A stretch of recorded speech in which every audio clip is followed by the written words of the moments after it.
All right, so here we're going to look at connection of resistors in electric circuit.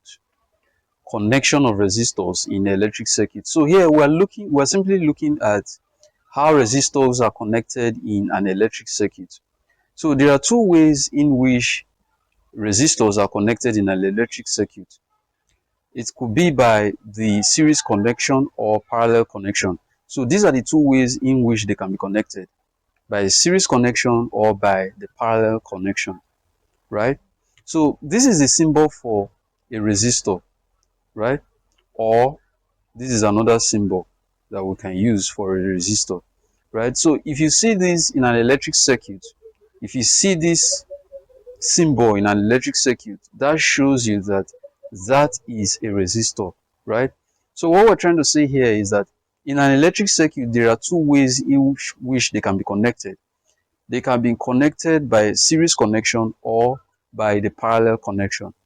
So for series connection is when two or more resistors are connected end to end, right? So you have resistor 1, you have resistor 2, you have resistor 3.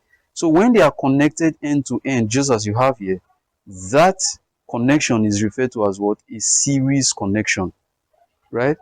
It's a series connection. So two main important things that you should know about series connection is that the same current flows through them. The same current flows through the resistors.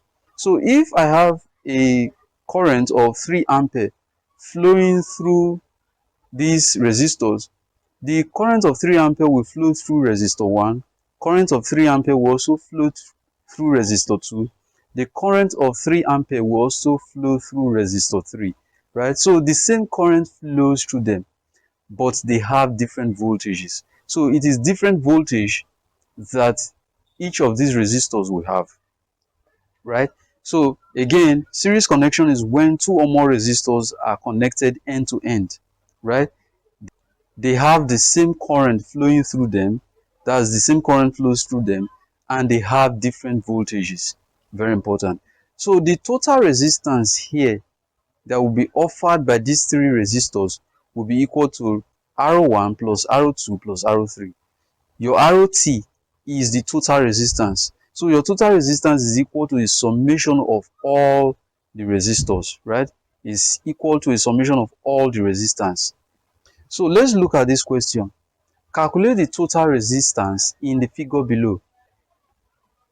So here, A, the total resistance here will be equal to, the total resistance, ROT, will be equal to 2 plus 2 plus 3. That's this 2 plus this 2 plus this 3. And that will be equal to what? 7 ohms. So the total resistance here is equal to 7 ohms, right? Then the total resistance here, so let's say this is a B. The total resistance here, which is ROT, will be equal to 4 plus 5 plus 3 plus 2, right? So it's a summation of all the resistance. So 4 plus 5 will give me 9. 9 plus 3 will give me 12. 12 plus 2 will give me 14. So that will give me a total of what? 14 ohms, right?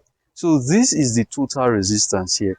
So again, series connection is when two or more resistors are connected end to end. And it's very important that you should know that the same current flows through the resistors, the same current flows through them, and they have different voltages. So they have different voltages, right? Very important. So next we are going to look at the parallel connection.